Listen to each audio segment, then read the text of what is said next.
Indianapolis slot in the first round by reason of a previous trade. Andy Heck, tackle, Notre Dame.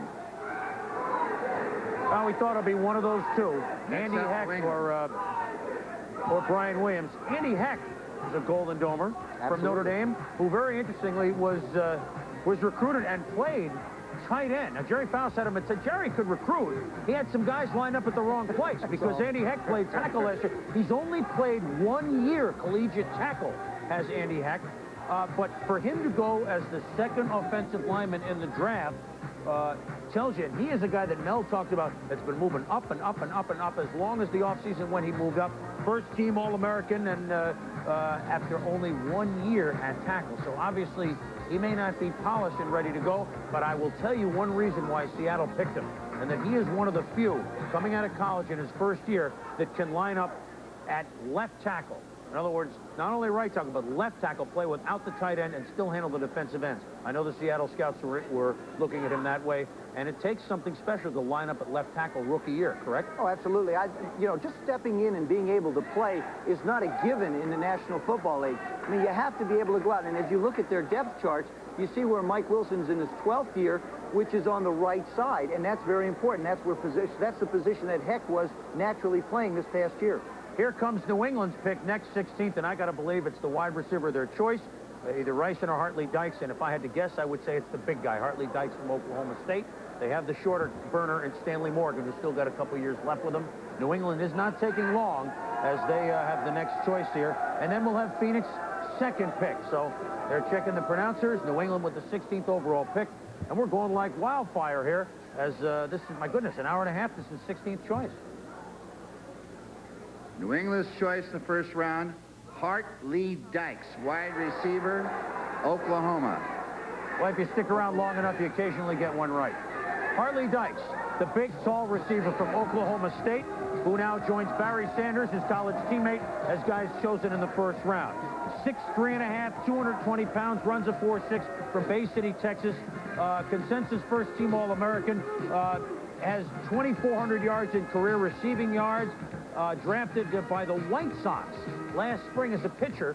I don't think he's the baseball player that Deion Sanders or Bo Jackson is, but Hartley Dykes, now the tall receiver that can go up and get him in Foxborough opposite Stanley Morgan. And New England just can't believe their fortune to have a wide receiver left, and they have all those veteran quarterbacks. Hartley can catch from any one of them. Well, opposite Stanley Morgan, and obviously Stanley getting up in age now, so this guy one day will probably be the replacement for Stanley Morgan. The surprising thing about Hartley is the fact that he is so big and rangy, but he has the quicks of a much, much smaller receiver. He's going to do a lot of damage in New England.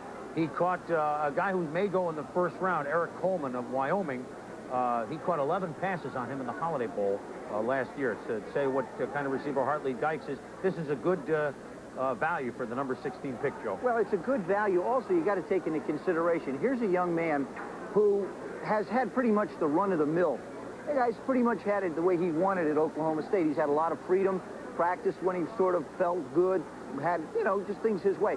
For him to go to a big city, I think, would have been terrible. To go to New England, where they're out away from the high rise, like a Deion Sanders would be, it's going to be good for him as a person, which I think is going to help him contribute as a football player. That New England, again, getting a good pick.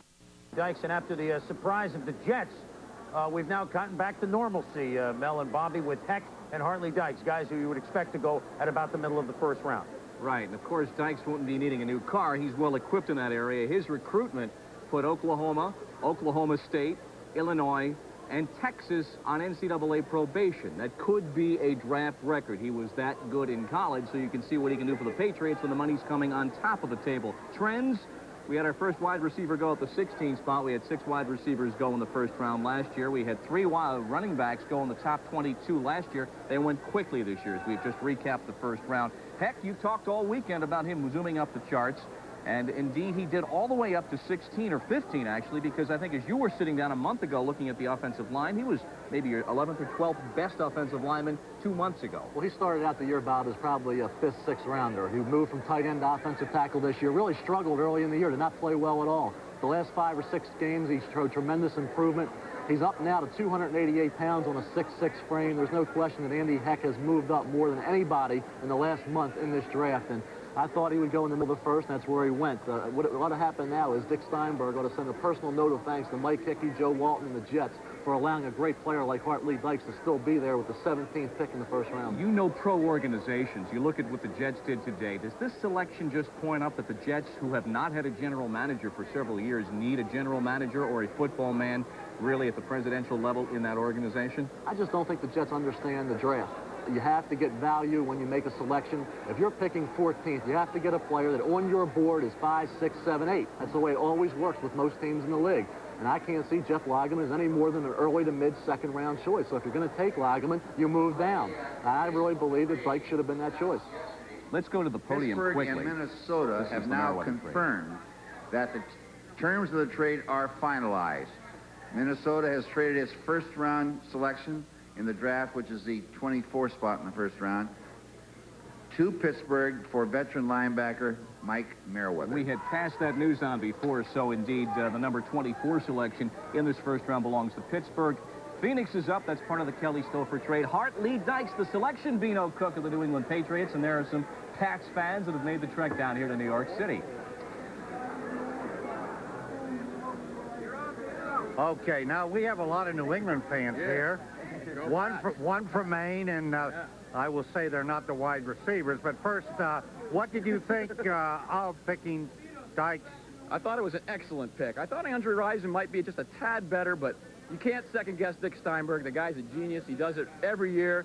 Dykes is going to be all-world for the Pats, and we're going to go all the way to the top. Okay, what did you... Below to Livermore Falls. Okay, what did you think? A lot of booing up here.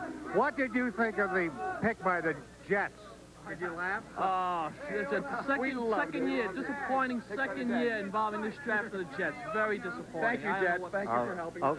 Okay, now back to you, Bob Lee. Everybody's got an opinion on draft day. They are players that you might say are slipping. Maybe you would have thought at this point Lewis Oliver would have been traded.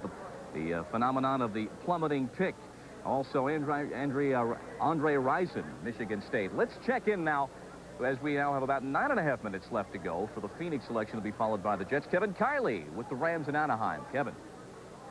All right, Bob, thanks a lot. Andy Hecht, I think, from Notre Dame is a player that moved up because he's versatile. He went to Woodson High School in Northern Virginia. I watched him play while he was in high school. Played some defense, played tight end at Notre Dame, and can play both tackles, the right and left. And Mel was talking about him moving up. He's a kid that really works hard, hit the weights, 288 pounds now, and I think that's the reason he's so high in the draft. Another guy that surprised me, along with everybody else, is Hartley Dykes, the fact that he didn't go to the Jets. Now, there's a guy that I always felt was a top wide receiver in the country, watched him play for Oklahoma State, a very, very fine player, and good to see him go to New England, but a surprise he didn't go to the Jets. We'll be back with more of the 1989 draft in a moment.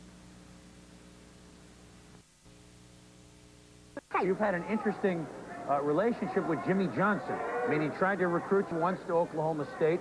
I guess when you're playing for Oklahoma, he was at Miami. That's what one you suffered your broken leg, and now third time is a charm for him. I mean, were you trying to dodge this guy or what? Well, I've had some talks with him, and he recruited me when I was at Henrietta High School when I came out of Oklahoma State, like you mentioned, and I guess I have him to thank for breaking my ankle and turning my career around and forcing me to transfer to UCLA.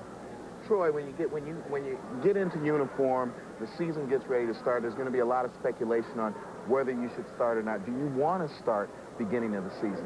Well, I think that's a difficult question for me to answer right now. Certainly, I don't know at this time what's going to be asked of me, how quickly I'm going to be able to get in and learn the system. And until I do, there's really no timetable. But I'd certainly like to get in there when I feel like I'm ready to go, and hopefully it'll be sometime this year. Troy, let me, and Joe and Tommy, let me jump in for a second because the Cardinals are about to make their selection. Then we'll go back to talk with the newest quarterback of the Dallas Cowboys, Troy Aikman. Here's Phoenix's second first round. Phoenix Cardinals select in the first round. Joe Wolf, guard, Boston College. All right, so the Cards, first one, Eric Hill, linebacker, LSU. Now they go with Joe Wolf, guard, Boston College.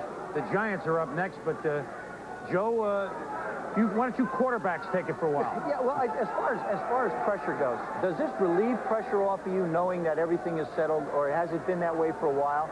And if that is the case, how